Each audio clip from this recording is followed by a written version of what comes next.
J'ai donc mes 2 morceaux qui sont coupés pour de vrai. Comme ceci et comme ceci. Alors, vous voyez, je vais bien mettre ma ligne moutarde sur ma ligne moutarde, ma ligne bleu marine sur ma bleu marine, etc. Je vais bien faire attention de refaire mes raccords. Je vais me mettre endroit sur endroit, les épingles en perpendiculaire, toujours. Attention à toujours bien respecter hein, les raccords. Vous pouvez mettre des aiguilles tous les 4-5 cm environ.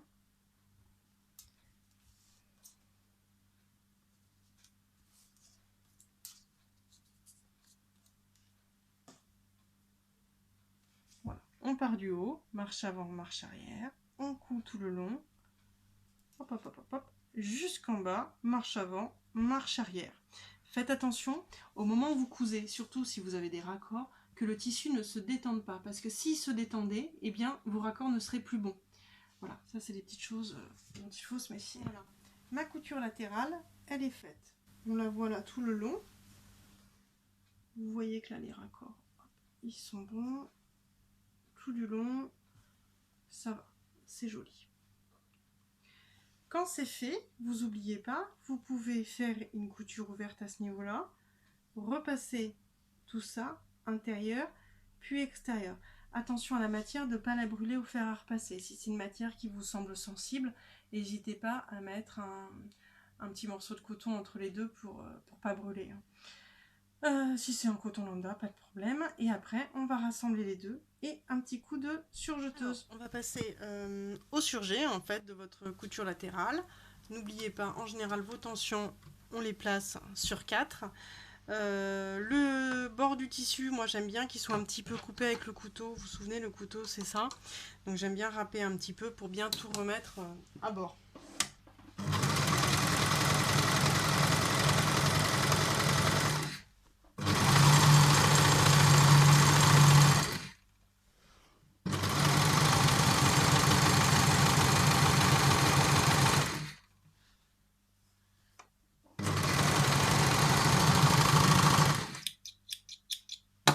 Voilà, et là on voit la magie du surjet, c'est tout beau, c'est tout propre. On fait pareil sur l'autre couture latérale. Alors, on s'apprête à monter les fils de fronce au niveau, vous savez, de l'encolure ici. Cette encolure, vous avez laissé entre 12,5 et 15 par quart. Donc forcément, il va falloir la réduire par rapport à votre cou. Soit vous pouvez vous amuser à faire des petits plis sur cette distance-là, la distance tissu hein, évidemment, soit on va faire des fils de fronce. Le plus simple dans un premier temps, je pense que c'est quand même de faire des fils de fronce parce que les plis, il va falloir qu'ils soient hyper réguliers. Alors, les fils de fronce, on fait comment? On part d'un bord. Voilà. Hop. Je vais mettre dans le point le plus large possible et je vais faire une piqûre tout le long, sans marche arrière. Hein. Une piqûre tout le long à 4 mm du bord. Quand celle-ci sera faite jusqu'au bout, on en fera une seconde qui sera, par exemple, à 7 ou 8 mm du bord. Il faudra que cette deuxième piqûre ne vienne pas sur la première couture. En fait, il ne faut pas que les deux viennent se chevaucher l'une et l'autre. Donc, petit rappel, petit mémo pour la fronce. On ne fait que du grand point, on ne fait pas de marche arrière. Une première piqûre à 4 mm et l'autre à 8 mm environ. Les deux coutures ne doivent pas venir se croiser l'une sur l'autre. Parce que sinon, vous n'arriverez pas à tirer vos fils de fronce. Allez, je vous fais ça.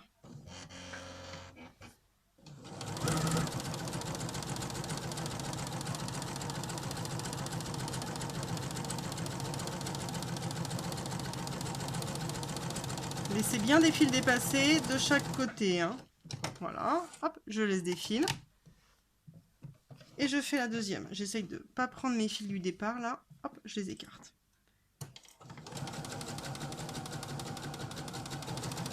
Voilà, essayez d'être parallèle. Si vous y arrivez, si vous n'y arrivez pas, c'est pas très très grave.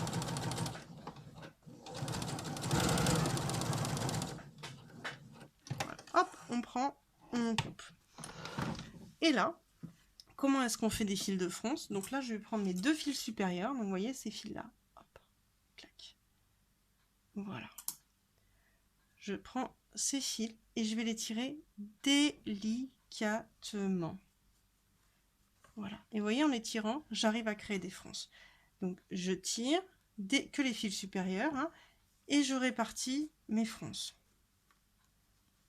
Voilà, je tire, je répartis. Faites attention de ne pas tirer brutalement. Si vous tirez brutalement, vous risquez de casser vos fils de fronce, et après, il faut tout défaire et tout recommencer, donc c'est pas super drôle. Quand vous avez fait environ la moitié, vous faites pareil de l'autre côté. Donc, vous venez attraper que vos fils supérieurs. Voilà. Et vous tirez.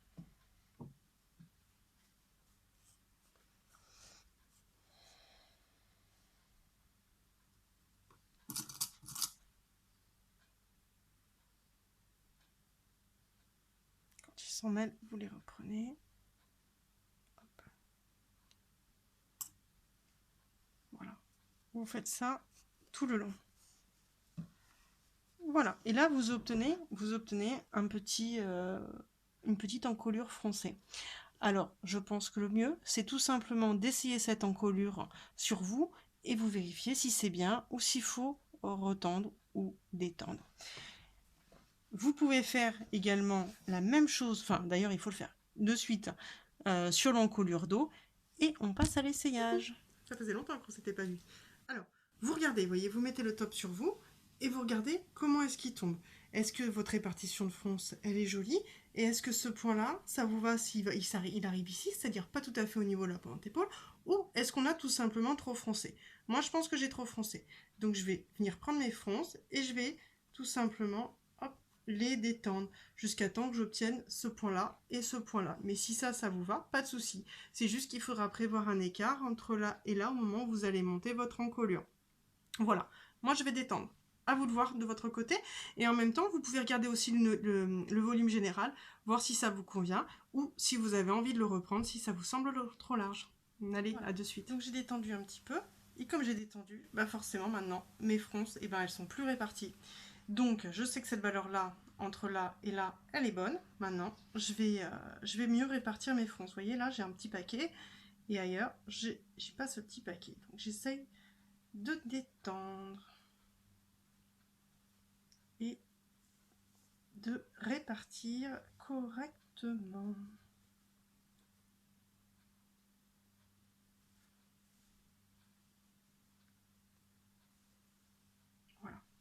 Ensuite, eh bien, l'autre côté, le dos, je vais faire pareil. Je vais prendre cette mesure-là, hop, et je vais essayer d'obtenir exactement la même. Donc pareil, voilà, vous voyez, il va falloir que je vienne détendre un peu. J'y suis allée un petit peu fort.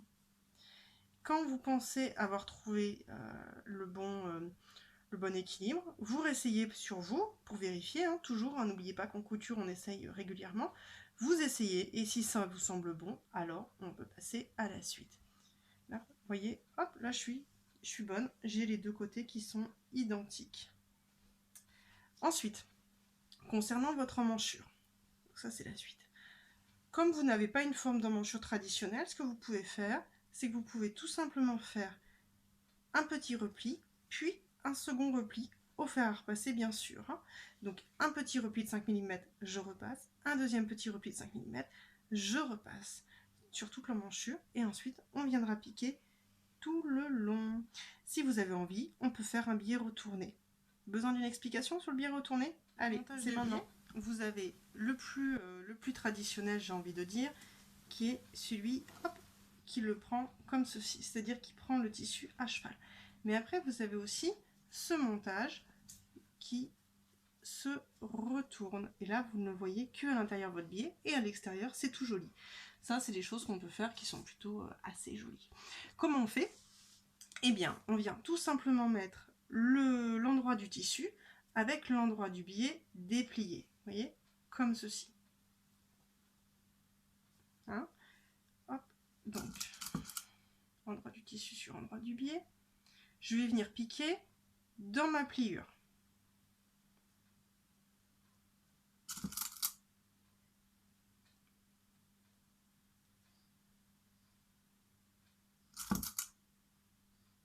Voilà. Comme ceci.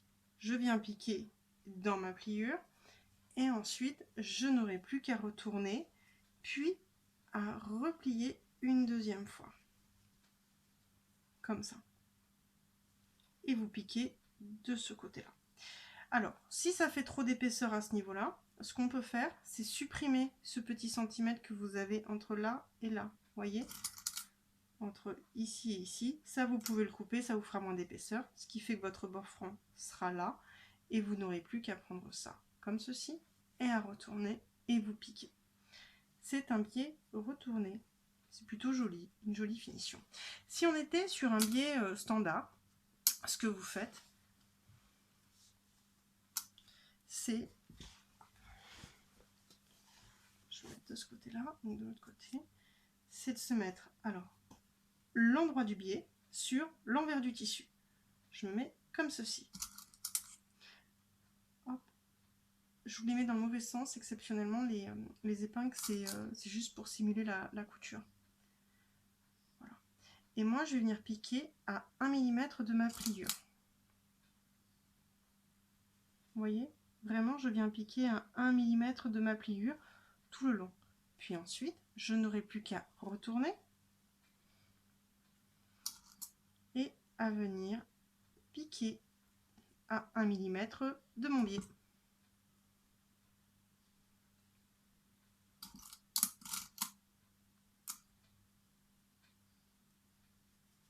Ça, c'est le biais standard. À vous de choisir ce que vous préférez. Voilà. L'avantage du biais, c'est que justement, il se détend. Et du coup, au niveau de du V là, de l'emmanchure, vous allez réussir hop, à détendre votre biais pour bien prendre la forme.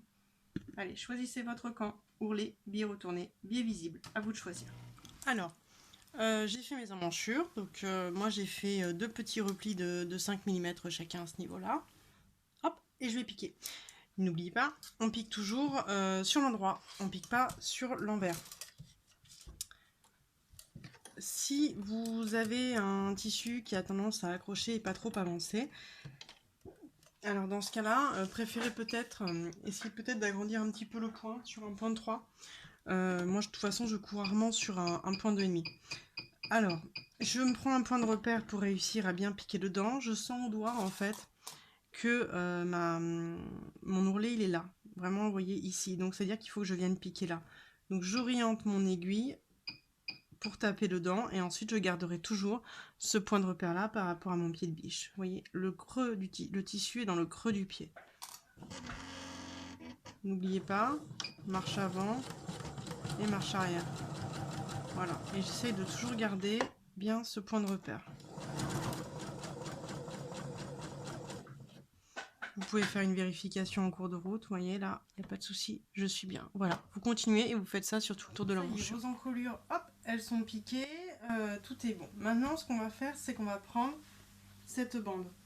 Cette bande, vous la pliez en deux,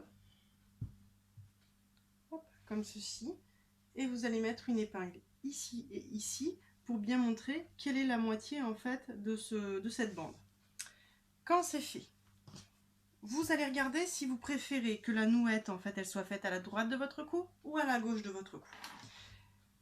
Quand vous avez décidé ça, vous prenez votre top et vous allez retrouver où est le dos. Souvenez-vous, le dos, c'est ce qui est un petit peu plus haut. Mon dos est là, chez moi. Je vais mettre une épingle. Et comme je veux que ma nouette soit de ce côté-là, sur la droite de mon cou, eh bien, je vais prendre mon top et je vais commencer à fermer mon encolure à ce niveau-là, à l'opposé de l'ouverture tout simplement.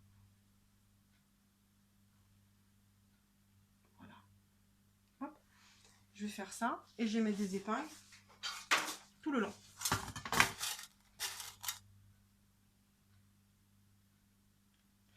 N'oubliez pas également de faire un petit essayage une fois que vous aurez mis vos épingles pour vérifier que c'est joli, que voilà, que vous avez bien, vous avez un bel écart d'encolure avec vos plis ou vos fronces, que c'est bien réparti. Faites toujours une petite vérification, que ce soit pas trop tard après. Voilà, ça c'est fait. Ensuite ça, je vais le coller avec l'autre côté, ici, comme ceci. Voilà, je colle et je mets des épingles.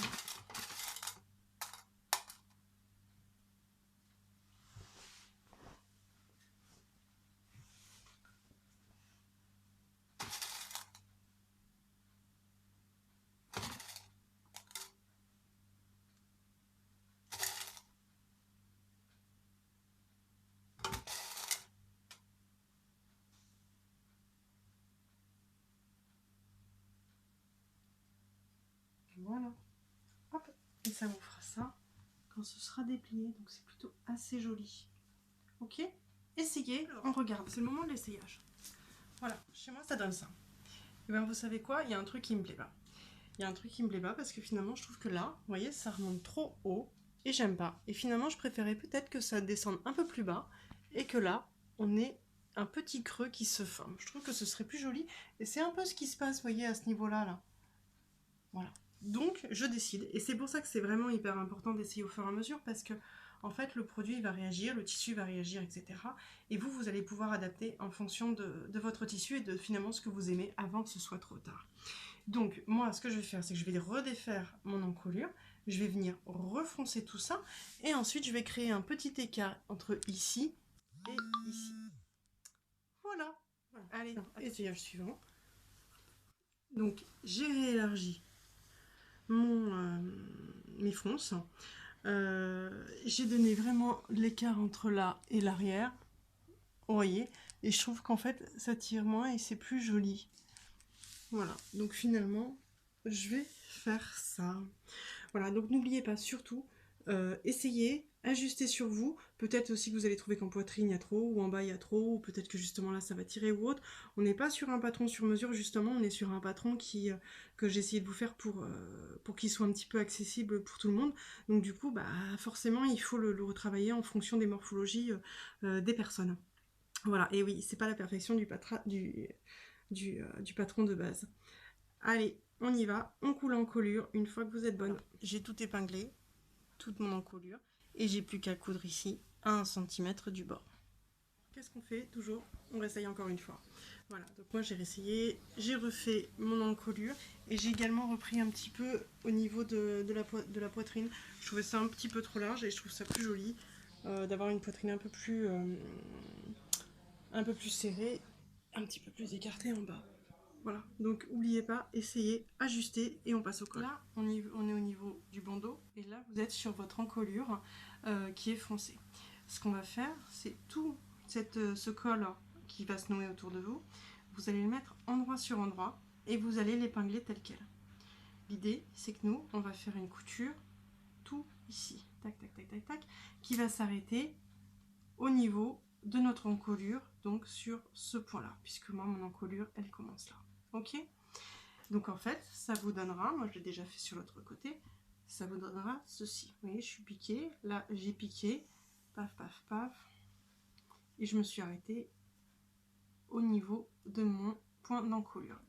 Ici, en fait, comment vous faites votre angle, vous piquez marche avant, marche arrière, vous vous arrêtez ici avec votre aiguille de machine à coudre, comme ça, vous plantez, vous soulevez votre pied de biche, vous tournez à 90 degrés, puis vous partez de l'autre côté.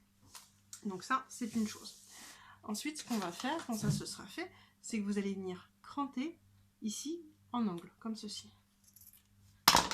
Ça vous permettra d'avoir un joli angle quand vous allez retourner. Concernant la partie ici, la partie opposée à votre encolure, vous allez prendre le soin, avant de faire ce travail, de repasser votre centimètre de couturage à l'opposé pour que celui-ci vienne se replier sur votre encolure comme ceci. Ok, et ce sera pareil ici, ça viendra se superposer parce que je pense que ce sera trop difficile de le faire autrement. Voilà, allez, je vous laisse faire ça. J'ai cousu cette petite bande d'encolure et j'ai mis un petit coup de fer à repasser. Voilà l'une et puis voilà la deuxième pour que ce soit le plus joli possible. Quand ça c'est fait, voilà, vous remettez votre t-shirt comme ça, vous pouvez couper tous vos fils et puis voilà, vous allez venir refermer votre encolure, vous voyez, et la faire dépasser par rapport à votre piqûre qui vous a permis de monter votre col. Pourquoi? Parce que comme nous on va venir piquer ici dans le creux, ben, il faut que ça vienne piquer au-delà de notre piqûre, notre première piqûre. Voilà. Et du coup on verra plus du tout les fronces, ce sera tout joli.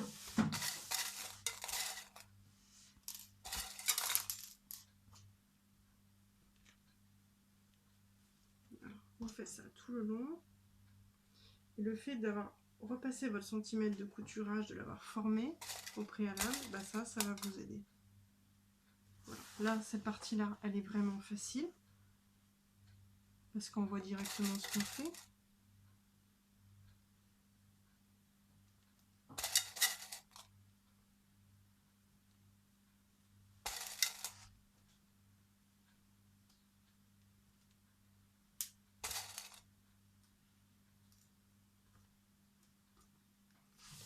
Voilà. Et on fait pareil ici. Donc ça, ce centimètre, vous venez le faire dépasser par rapport à votre première couture.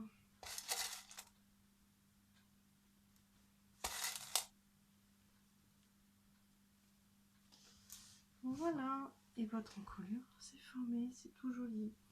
Donc nous, on va venir piquer. Il y a plusieurs solutions. Soit vous venez vraiment piquer dans le creux, et comme vous avez les dépassés de 1 mm, bah là ça va venir piquer ici. Soit vous venez piquer à 1 mm ici, ce qui fait qu'au moins vous serez cohérente par rapport à ça. C'est votre choix. Le fait de piquer dans la nervure, là dans le creux, c'est ce qui est le plus difficile. Donc peut-être que dans un premier temps, coudre ici 1 mm, c'est mieux.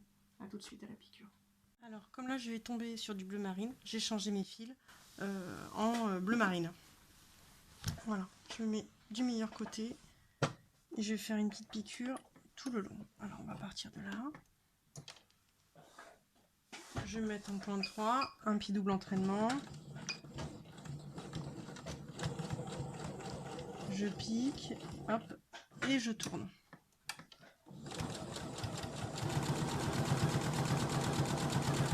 J'ai toujours un moyen de un repère.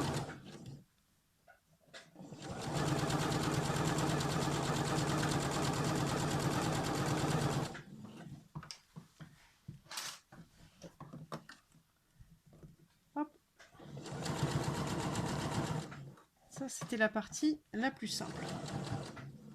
Voilà, là on va faire attention. On va y aller tout doucement quand c'est les épingles.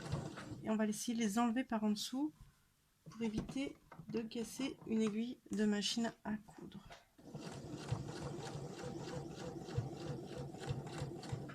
Hop, là je sens une aiguille, une petite épingle.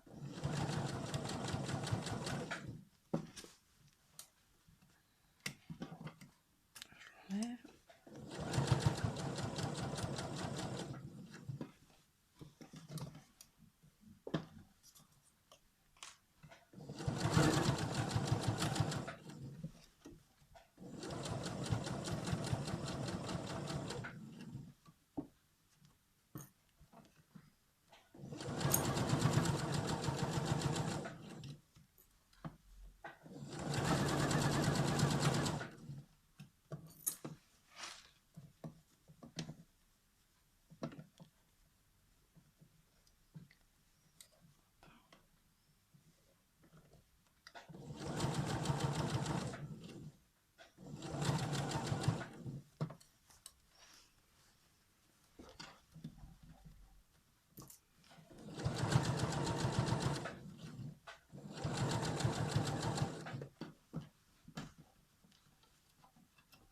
Voilà, je continue, voilà.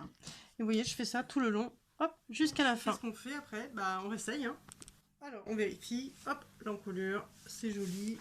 Pareil, dans le dos, on garde de partout, pareil le côté, tout ça, voilà. N'hésitez pas à faire le tour de vous et de regarder si tout va bien. Et puis maintenant, on passe à l'ourlet. Il ne nous reste plus que l'ourlet du bas à faire. Donc, comment est-ce qu'on fait?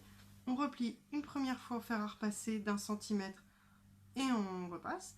Puis on plie une deuxième fois sur le centimètre qu'on vient déjà de plier et on repasse et vous avez donc un double repli qui est propre. Vous mettez ensuite vos aiguilles en perpendiculaire.